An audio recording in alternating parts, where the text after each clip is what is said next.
H-Town, what it do? My name is Nick Stevenson. And I'm Scara. Welcome to Texans Bloodline. This is episode number 11. Woo! Moving through these things quickly, and the season is moving along quickly. Scara, I don't know in the course of following this team, especially early on when the team started 0-3, and we saw all the issues they were having, just having continuity, playing complementary football, looking coherent on offense at times. Did you see a point where the Texans would be 7-5 and not only have a chance to make the playoffs, but there's a realistic chance they could actually win this division? You know, this whole season you and I have been talking about, I mean, they could go to the playoffs, probably not, but they could. Yeah, And now I'm like excited because it's a thing. yeah, it really is a thing. And I don't know how often you pay attention to, national media, but the Texans are on everybody's radar because this defense is legitimately a Super Bowl caliber defense. And it puts a little bit more pressure on this offense because you don't want to waste a defense that's this good. And so, but I mean, the Texans are kind of like the new darlings right now because everybody agrees right now the AFC is kind of wide open. Like, who is really, really good in the AFC? You have I'll just let you know, the Patriots have only lost 2 games. Okay. But they're in a terrible division. They have a really young quarterback who everybody's not, he hasn't proven anything yet. The Bills, we saw that they're not all that great. They're usually the team that we would be scared of. The Chiefs, who have been a dynasty for the last 5 years plus, they're on the verge of missing the playoffs. As a matter of fact, if the Texans beat them next week, they can kiss the rest of their season goodbye. Oh, man. And so the stakes are getting higher and higher and higher. But here we are, and the Texans somehow are still in this thing. And I watched this game yesterday, and I should have known that CJ Stroud was going to be a little bit rusty. He didn't play football for a month. So I should have known. But like for some reason, I expected man, CJ, he's refreshed. He hasn't thrown a ball in a month. His arm is fresh. His legs are fresh. I just really thought man, they're going to put up some points on this Colts team. And shout out to the Colts. They have a pretty decent defense. They're a good football team. But the way that their fans have been talking just cash shit to me for the last several weeks, I was really enjoying this win. I want to know how you felt going into it. What was the confidence level? Coming out of it, how are you feeling about the team? Well, I mean, you hit on something about Stroud because some of the pregame talk or something, it was relayed that he was talking about how he feels good, Mm-hmm. he got a long rest and blah, blah, blah, blah. And he was watching Mills and took some lessons from him like he Mm-hmm. has in the past. And I was like, oh, yay, he's going to Yeah. let the ball go. Yeah. Yeah. And he did for a little while. So I'm glad he started letting the ball go. I was getting worried, of course, right? Started falling back into some bad habits, right? Uh-huh. Yeah. Um, but I don't know, overall, I thought it was a fun game. No. It was. And I should have expected it to be a close game. I predicted the Texans would win 24-14. I mean, it wasn't that far off, but I thought they'd win by double digits. And they could have. I mean, some of the things, this is the crazy thing about this team is that right now, despite an 0-3 start,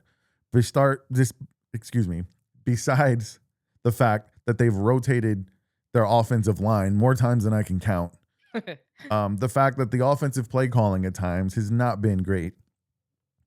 I mean, they're still in the hunt. They're 2 games over 500. And when you look at all of the games that we've watched this season, Scara, all of them have been 1-score games. Every single game that they lost, they could have won. A couple of things go here, a couple of things go there. And so that's just kind of the fine line that you walk in the NFL. There's a saying, everybody says that the NFL is designed for everyone to be a 500 team, meaning just like it's designed for everybody to be right there in the middle. Like everybody have a chance. And for me, I feel like, okay, right now, obviously the Jaguars, because just for some bigger picture stuff, what this game did, because we beat the Colts, they're no longer in first place. The Mm, Jaguars temporarily jump up to first place, although they have the same record. But the reason being is because they haven't played one another, and right now Jacksonville has a slightly better division record. They're going to play each other twice in the next 6 weeks. We get to play the Indianapolis Colts again. So this division is there's no telling what's going to happen. What we're hoping is that the Colts and the Jaguars will beat up on each other, help the Texans out a little bit. You know, the Chiefs are the Chiefs. And yes, they're 6-6. They're struggling. They are not the team that, everybody's fallen in love with over the last 5 years, but they're still the Chiefs. And you're playing in Kansas City, which it's probably going to be cold. Taylor Swift's probably going to be there. They're going to be swarming. Like it's not going to be an easy win, but it is winnable. After that, you play the Cardinals, who are trash, the Raiders, who are trash. So like you have some opportunities here. The Chargers, they're a good team. And then you play the Colts again. But the Texans really, in a sense, have a chance to have their destiny in their own hand. They do need a little bit of help from their division opponents, who I assume are going to beat up on one another. I'm assuming that the Jags and the Colts will probably split those two games. Okay. If And what one, we need is we need our offense to get that click back, right? And yes, I feel like there was a receiver that they were mentioning. It's the first time we've had 2 receivers in a row in this one position. yeah, Like 2 yeah. games in a row, right? No, it was the offensive line. Like they've never Okay. played 2 games with the same offensive line, Mhm. and so the offensive line kind of got worked out while Davis Mills was in there.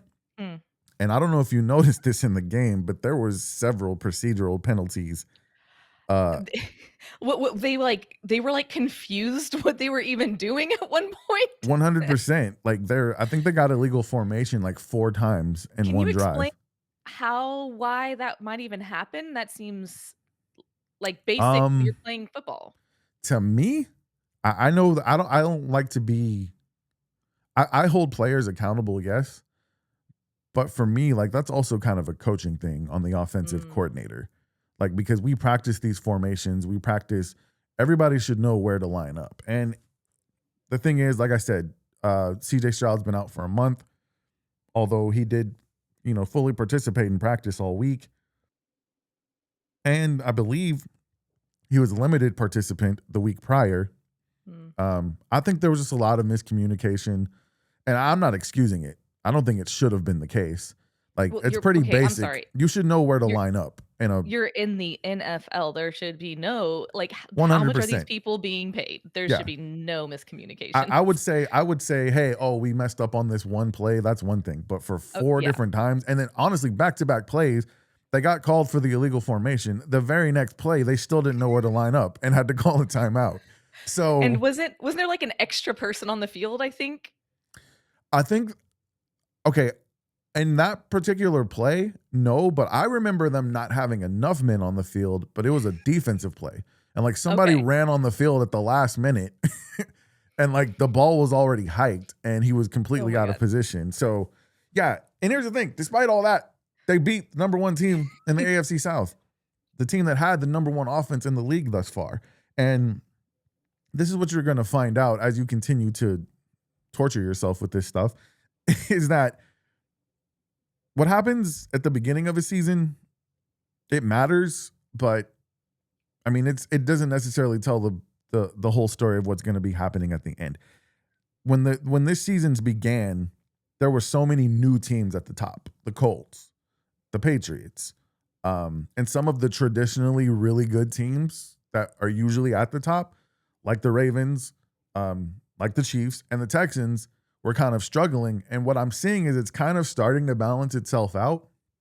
And really,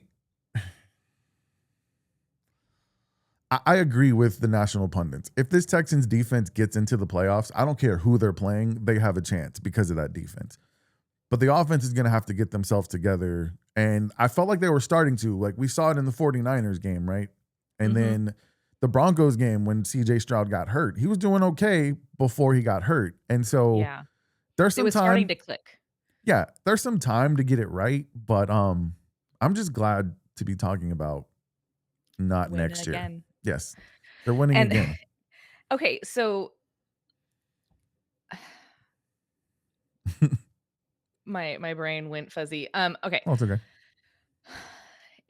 I know you explained that it's normal to have a lot of like players in and out as far as injuries or Mhm. whatnot, but is it normal to be this inconsistent as far as like there's only been 2 games in a row that the same offense line has played together? Yeah, the quiet part that nobody, well, I'm not going to say nobody's saying out loud because some people have, including us, I think, is that they didn't know who their offensive line was at the beginning of the season, and they've just been trying to figure it out this entire Mhm. time. And I think they feel like they have it figured out now. Um, I don't think Well, I good saw foot new good football teams, like the really really good ones, like championship football teams, they usually have that figured out from day one. Hmm, Injuries you can't help, like injuries happen, but the fact that right. like I think Titus Howard, now he has been injured for a game or two, but he's played almost every position on the line except center. I think he's played left tackle, right tackle, and I think he's played both guards at one point. So they've been trying to figure out where he Where was. Now, he played left guard all of last season. At the beginning of this season, I thought it made sense. Let him play left guard. But I don't work for the Texans. So, but by 13 weeks, why don't we have our stuff together? yeah. Well, now at 13 weeks, where is he at? He's at left guard. Ed Ingram's been playing Oh, really good at right guard. Um, and then Trent Brown was somebody that they signed in the offseason, but he was injured when they signed him. So he was not available at the beginning of the season. And then, that you seems know, like a weird choice. uh, so I think the reason they did that, and we can debate whether it was the right thing or not, they were bargain basement shopping for offensive linemen. Now, when Trent Brown was healthy, he was one of the best in the league. So I guess Okay. it's one of those like low risk, high reward possibilities, which he's been playing really well. And I think he's the right choice at right tackle right now. And then Ariante Ursary, he's the only one who's been playing the same position all year, which is good because he's a rookie and he needs to play that position. And he's played actually pretty well. So I won't say it's abnormal to have that much shuffling around because the Texans have had to do it before. I feel like this is the longest they've gotten into a season before they figured out a good combination. Mm. Because they kind of did it last year and the year before, like who plays best where. But they got rid of a lot of their top offensive linemen, and then they kind of went bargain basement shopping. And you get what you pay for sometimes. Yeah, and I mean, it seems like, we can forgive maybe a few games, a few weeks Yeah, of figuring that out. It just seems excessive at this point. yeah. I think the group they have is the group that's going to be there going forward, Okay. barring an injury. And this is my Mm. superstitious here, so I'm going to knock on wood. I think the group they have, because the group they have blocked for Davis Mills, who cannot move around the way CJ Stroud, and he didn't get sacked one time versus the Bills. That in part was also because, as you mentioned, he lets go of the ball quickly. I do want to talk about what you were saying about CJ Stroud watching Davis Mills. Do you feel like, because I'm gonna show a graphic really quick. He didn't have a great game. Okay. 276 passing yards, completion percentage is 62.9. His average pass was 7.9 yards. He had 0 touchdowns, 1 interception. He had a quarterback rating of 75.4. That's not good. Like this season, his quarterback rating is 93 plus. Oof. So, Yeah, because you're gonna have to explain the value of those numbers to me. okay, so, going over 200 yards, 250 yards in a game, that's good, Okay. Like a really really good game, you're going over 300. So he was able, and the best thing about what they did is I believe on third down, I got to double check this cuz I did not put it in that graphic. They converted third down at a much higher level than the Chiefs did. I think the Chiefs only converted third down 3 times. Yeah, they were 3 of 10. The Texans were 6 of 13. So they still struggled in that red zone, even though they did get a Nico Collins touchdown on a very creative play. I got to give credit to Nick Caley for that. But CJ Stroud didn't throw a touchdown. And that was the one thing that Davis Mills was doing good. Mm-hmm. He was scoring touchdowns in the red zone, and he was taking care of the ball. CJ did throw an interception. He just looked rusty to me, though. I'm not super worried about him. He tried to hit Xavier Hutchinson, and he missed some wide open guys a couple of times. I know. And I just felt like he really needs to shake this off. Well, and he played better in the second half. That's usually what we can rely on him for, is putting the ball where it needs to go. Yeah. I thought he played a lot better in the second half, though. On one of their scoring drives, he was like 5 for 5, 5 for 6. He kind of settled in. The one thing he hasn't figured out that I feel like Davis Mills has, and I'm not saying Davis Mills should be the starting quarterback. I think CJ will figure this out. And JJ Watt, who was commentating the game, pointed this out. There were a couple of times that he had a clean pocket. He was being protected. Mm-hmm. And he got out of there. He got happy feet, and he got out of there sooner than he needed to. And one thing that I really appreciated about Davis Mills is he stood in there strong, even if sometimes it meant he took a really big hit. He stood in there strong, and he got the ball out. We mentioned before it wasn't always accurate, but that being said. So yeah, all in all, I'm ecstatic that they won the game. And like I said, with this defense, I'm confident every single game that they have going forward, they're going to have a chance to win. They do need a little bit of help. And I don't have confidence in the Jaguars or the Colts. I honestly feel like, in my heart of hearts, the Texans are the better team of those three teams. They just have to prove it on the field, though, because at the end of the day, your record is what matters. I mean, Anderson is, trying to impress me each week. You can tell. 100%. But I'm going to need Hutchinson to do that too. Yeah, Hutch had one really good catch, and then he kind of. Now, I will say he was wide open on that one pass that CJ threw. Yeah, he was where he should have been several times. Yeah, for sure. So, once again, I think he was kind of shaking the rust off. I'm going to give him a little bit of a pass, especially, like I said, before he got hurt, he was playing pretty well. And I don't know what it's like. The one game. Yeah, I don't know what it's like to play football every day and then not do it for a month. And then, come back. And at this point, the whole team's been playing with Davis Mills for 3 weeks, and they're used to his cadence, to his calls, the way he throws things, the way the ball feels when it's thrown from his hand. So, and you can only simulate that in practice so much. Yeah. So what I hope is that CJ Stroud shakes that rust off, has a good week of practice, because this is really a must win for both teams going into the Chiefs game. Okay. Once again, if the Chiefs don't win it, their season's over. And are we doing a watch party for that one? I wish. I am working that day. I tried to make it happen where we could make that. Here's the thing. It's a Sunday night game. So the next person who's interested in doing a watch party would want us to do the Cardinals game, which is not as exciting. But if they beat the Chiefs, then that would be really exciting. So, no, unfortunately, I'm just going to be watching that in the comfort of my own home. But you know what we could do? I don't know if you're going to be available. We could do our own little virtual watch party and watch the game together. And let's look into that. Yeah, that would be fun, because I've done that a couple of times, and there's a lot of people who can't get the game who will tune into the live stream and just kind of like listen to what we're talking about, and that's always really fun too. So maybe we can do that. But it's a big game. It's a big game, and the Chiefs have had the Texans number. There's no doubt about that. They're the team that put the Texans out of the playoffs last season. And, we all know like I said, the lore that comes with them. Not only Patrick Mahomes, more than likely the greatest quarterback of all time. At least he's putting himself in that conversation. It's Chiefs Nation. The Arrowhead Stadium is probably one of the loudest stadiums in all of NFL. And like I said, Taylor Swift will probably be there. It'll be all of the hoopla of Sunday Night Football is going to be there. And it's going to be a test for this team who, they've been okay on the road. They haven't been great. I mean, they've been okay all season. I'd say my biggest worry would be the weather, right? They're not used to cold. Yes. Traditionally, especially this team, has not performed well in cold. So I don't know what the weather forecast is yet. We're going to keep an eye on that. I can't really blame them because it's like 50 degrees outside and I'm like, I can't do anything.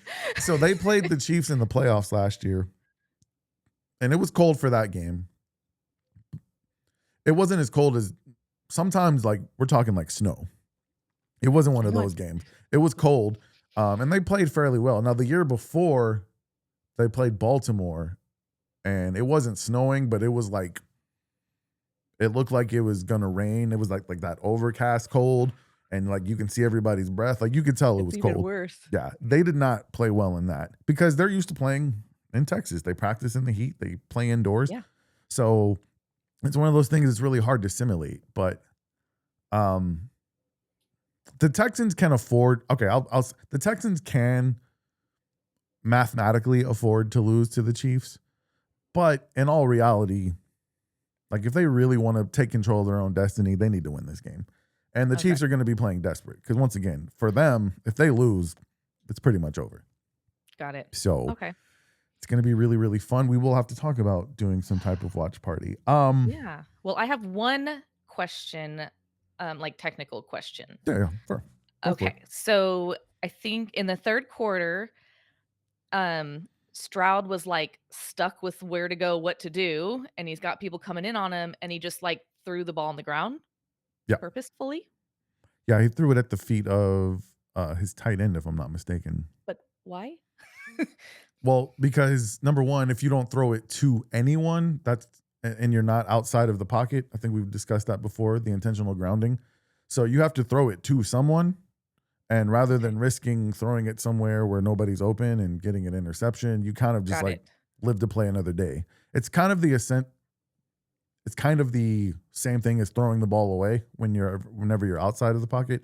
If you're inside the pocket, and you don't want to risk turning the ball over, you just kind of throw it at the guy's feet. And Okay, and remind me what I remember vaguely the pocket and I've okay, heard it talked so about. yeah. So I thought JJ Watt did a really good illustration during the game about how CJ had a clean pocket that he kept leaving. So the pocket is just that area of space where everybody around you is blocking. There's no danger. Nobody's pressuring you. You're protected by your 5 offensive linemen. So that space when you're in and you're trying to Yeah. find somebody, that's the pocket. And anytime that's usually going to be in between those hash marks on the field. Okay. That's where they judge where outside of your pocket is. Because once you leave the outside of those hash marks, they consider you outside of the pocket. And that's when you're allowed to throw the ball out of bounds without any penalty. Okay, because that's what I was confused about. Because I know, I was just trying to figure out, like, at what point are you out of the pocket versus you're in the pocket and you haven't thrown the ball and they tackle you? Yeah. So some of it's judgment call based on where your blockers are at. And then for physical reference, you do have those hash marks as well. 9 times out of 10, if you're outside the hash mark, you're also outside of the pocket because your offensive linemen, number one, they can't see where the quarterback is. So they're just blocking their assignment. And once he escapes from their protection, then he's considered outside of the pocket. So it's not a hard and fast rule that it has to be outside of those hash marks. But normally, like if it's close and they do an instant replay to check if they want to call it intentional grounding or not, what they'll watch those hash marks. Like, where was he? Was he inside of them or was he still outside of them? Okay. And usually once you're outside of the protection of your offensive linemen. So they consider that to be outside the pocket. So, Okay, which actually that does lead me to a second question. yeah. I think it was, now I don't remember. I just know it was earlier in the game or pretty early in the game. There, and forgive me because I'm trying not to take notes and trying to just remember. No, that's okay. But there was one of our guys, I guess, was illegal holding or something, but it was because Stroud wasn't out of the pocket, but he was at the end zone, and something Mm. about um he couldn't block or something before he was out of the end zone. I don't know. It was, or before he was out of his pocket. Was that this game or the game prior? I thought it was this game, but maybe it was because I know we Because didn't talk about last game. I remember Oh, you know what? No, I'm thinking about a completely different game. I'm thinking about a Okay. Thanksgiving football game. Okay, so what was the flag for? Okay. So, and I'm pretty sure it was on our guy, right? Okay. And our guy was like at the end zone. Stroud was behind in his pocket. Mm-hmm. And because our guy at the end zone had started pulling on the off or the defense, I don't know. I guess I'm gonna have to go back and like look Okay. and Because re-ask. there's a couple of scenarios where um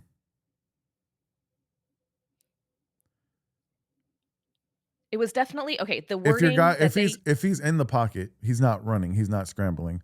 An offensive player is not allowed to block a defensive that player. must have been what it was. Yeah. So, and that actually did happen on Thanksgiving too. That's why I was getting confused. It happened in the Cowboys game. So, if you're behind the line of scrimmage, you're not considered a runner. You're still because you're still able to throw the ball as long as you're behind that line where the play started.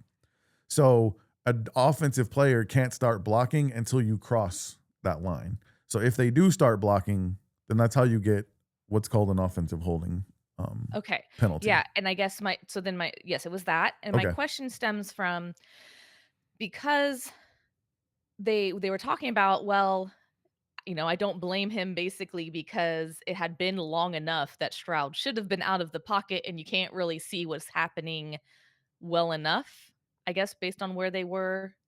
Mm-hmm. That player in particular, they're like, yeah, I Well, know it's that hard to that sounds like it might tell. have been a holding then, because so once again, your offensive linemen, they're not allowed to grab the defensive lineman to keep them from getting to the quarterback. Right. Um, but a lot of times, the quarterback has protection, but he's holding the ball too long. Like that guy can only hold that block for so long before you have to just let him go. And then if you Yeah. don't want to get your quarterback killed, then maybe you just grab and hold and hope that the ref doesn't see it, or you figure I'll take the penalty versus getting my quarterback killed. So Okay. that it might have been one of those two scenarios because I don't remember a time where he was scrambling and the offense got a holding penalty, but it could have been offensive holding on an offensive lineman. They just really struggled in the red zone. Like that was my takeaway Always. from the game. Uh, the last touchdown by Nico Collins wasn't even. That's why it wasn't even considered a pass. It was a run because C.J. Stroud threw it behind him to give him the Mhm. ball and let him run around and score. Um, there were a lot of positives in this game though. Like I don't want to sound negative. Like Woody Marks had a really good game. The Texans ran the ball well, and they did get rushing touchdowns. Like they scored 20 points. I know that Kaimi Fairbairn's extra point on that last one was a little bit controversial because it looked like he missed it. I'll be honest with you. When I watched it, I was like, oh no, he missed. And then I saw the refs raise their arm and I was like, Oh. okay, I'll take it. And between that and the very controversial, so in the fourth quarter, the Texans were marching down the field. I believe they still had the lead at this time, but they needed no, I'm sorry, the game was tied. It was 13-13. 13. Yeah. CJ Stroud snaps the ball after the play clock had expired. It hit zeros and the refs didn't catch it. Oh. So they snapped the ball. It should have been it should have been a delay of game, should have been a 5-yard penalty. It was third down as well. So very big high stakes. Mm. Not only did they not blow the whistle and stop the clock, but then when CJ Stroud throws the ball to, I believe it was Hutchinson, they called defensive pass interference.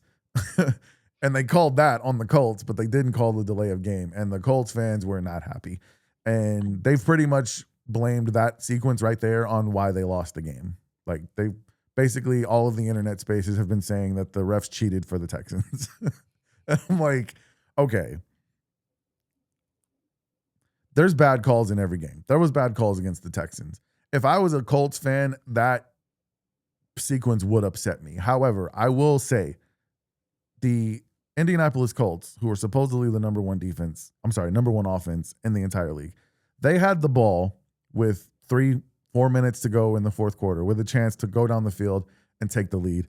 And the Houston Texans defense stopped them. period. So, yeah, there's going to be bad calls. There was bad calls against the Texans. They called a pass interference on, if you'll recall, on Kalen Bullock, where the ball was thrown like 5 yards out of bounds. I Like saw that. I nobody was know. going to catch that ball. And the rule is supposed to be, if the ball is uncatchable, regardless of what contact was made on the field, like you can't call pass interference on that because there's Okay. no way in the world he was going to catch that. And it was probably Neither of them were going to. right. It was probably 10 feet over his head and 5 yards out of bounds. And I'm like, and I thought that was a really bad call. They ended up scoring their second touchdown right after that. So the refs are not perfect, and they have replay, but you don't get to review everything. And there's a large contingency of people who think that the NFL is 100% scripted. I'm not one of those people. I think This you does have human error, right? You're a Well, it's too baseball fan. complicated to be scripted. 100%. Yeah. And you're a baseball fan. You know about human error. Oh, In yeah. baseball, they've tried to eliminate as much as they can, but I mean, it's still there. And I don't Well, know. okay, my question then, so there was another game we played where like they just like stopped the whole game and like did a whole review for like 5 minutes before they and one of the refs like called and said, "Hey, we need to review this call. Right. It's wrong." Mhm. Right? And they took the time. How come the Colts ref didn't say, "Hey, he snapped that after the time." Because they have not made that a reviewable play. Oh. There are certain plays that are reviewable and there are certain that aren't. And That seems like a big one. I don't disagree. I mean, it wasn't egregious. It wasn't like 4 seconds. Like you could see CJ Stroud was snapping his hand. He was they're playing in Indianapolis, right? So the Yeah. job of the home crowd is to be really loud so the offense can't Oh. communicate. So it's super loud and like he's snapping his hands. Like, Like come you on. can see him like, okay, snap the ball. And it was maybe like a second at most, but still, I mean, by rule, should have been called. They should have gone back 5 yards. A lot of people don't think that the pass interference was really pass interference. I disagree with that. I think it was, especially just based on the way they were calling the game earlier. And I'm gonna say this: the Texans were called for 9 penalties for about 80 something yards. The Colts only got called for like 3.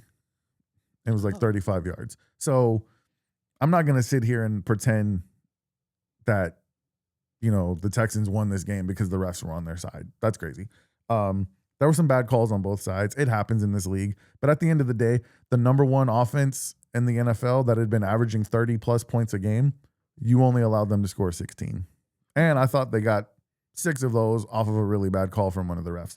So the scoreboard, that's just how it works. And in this game, there's every game you could go back and point to one play and say, oh, if that would have gone different, you just can't play those hypotheticals. At the end of the day, the Colts had a chance to win the game at the end, and the Texans defense, which is the number one defense in the NFL, stopped them from doing so. And now the Colts are not in first place, and the Texans have a chance. So I'm really excited about the next few games, really excited about doing this show and breaking it down with you, Scara, and for everyone else. Did I answer your questions? Did you have any particular players that you wanted to highlight in this game? Yeah, so my future ex-husband for this game is gonna be Marks because I Oh, yeah. thought, I don't know, he just seemed solid. And tough because he's hurt.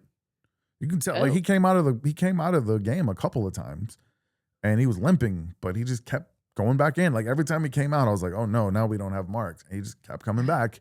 And I was like, man, like that's a tough dude. That's a tough dude. And shout out to he Jalen Reed, who also, I don't know if he's the guy who got his arm hurt. yeah. It turns out he had a metal plate in his arm and it broke. Holy cow. So somebody hit him really hard, and I can't even imagine the pain. Like I saw the tears coming out of his eyes, and I was like, "He's really hurt." I Yeah. figured, oh, he must have broke his arm. No, he had a metal plate in his arm from a previous injury, and that broke. Like, So how hard do you have to get hit to break a metal plate? yeah, I mean, there's a reason I played basketball and not football. I'll just say that. But yeah, so I mean, so that's another thing that kind of dinged up a little bit heading into these games, but I mean, that's the NFL. It's next man up. Yeah. I thought Nick Chubb did a really good job. I am a little bit Yeah. concerned that our only 3 running backs are Woody Marks, Nick Chubb, and then Daria Gumbawale, who you're probably not familiar with him because he hasn't really done anything this season. He's the one who fumbled the ball in the Rams game, though, that ended up causing us to lose that game. That's about the only thing he's done this season. But he's actually a captain on this team for some reason. He mostly plays special teams. He rarely gets in the game. I think he earned his captainship because 2 years ago in CJ Stroud's rookie year, Kaimi Fairbairn got hurt and we didn't have another kicker. And so Dare used to play soccer like long time ago.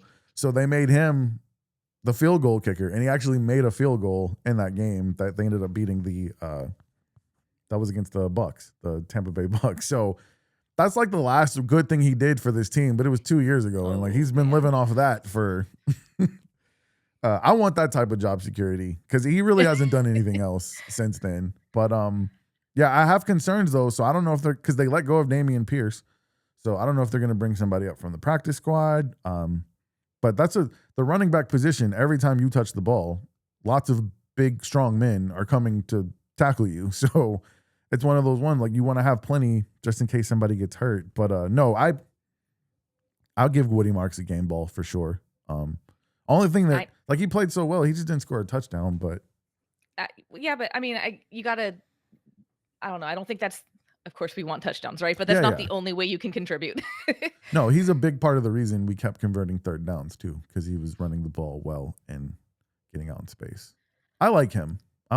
He's becoming slowly like one of my favorite players on the team. He's been up there for me. I mean, of course, I love my Hutchinson. I still need his jersey. Oh yes, we gotta. Okay, yeah, I haven't seen it anywhere either. But that's I mission want number one. 2. I don't think they probably don't sell it anywhere, but maybe in the shop at the stadium. I forgot about that. Yeah, we got to get on that. We got to get on that. No, because I really like Hutchinson too.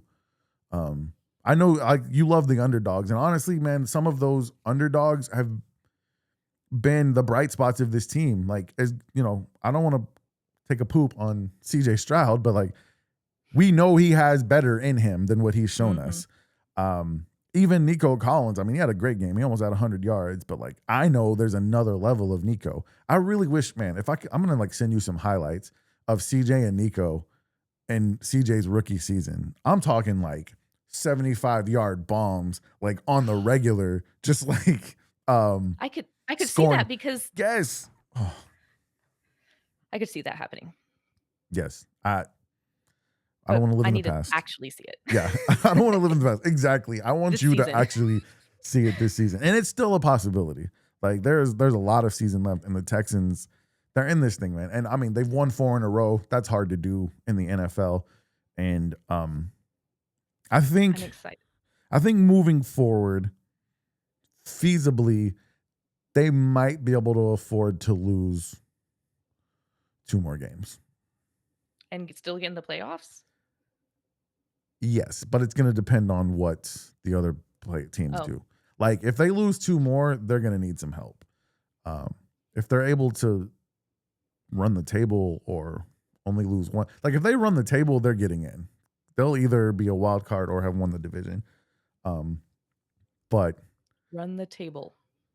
Win out the rest of the way. I'm sorry. Oh, okay. If they win every game for the rest of the way and they finish 12-5, like they're going to be a playoff team. Run the table. How does that apply? I don't understand it's a how pool. that works It's a pool reference. So like if you're playing pool and like you knock all your balls in and win the game without the other person even getting a chance, then you ran the table. I'm sorry about that. I don't know. Maybe that saying is not as common as I think it is. No, because I even play pool a little bit. I mean, not. Yeah. Okay. Man, I just said it like, hey, everybody knows what this means. My bad. All right. I really enjoyed this. I'm enjoying watching the Texans win football games. What we want. Me too. We want CJ Stroud to knock some of that rust off, play a little bit better. We need that. Woody Marks, get well and keep running that ball. And honestly, CJ, watch your tape. Take the good things you learned from Davis Mills.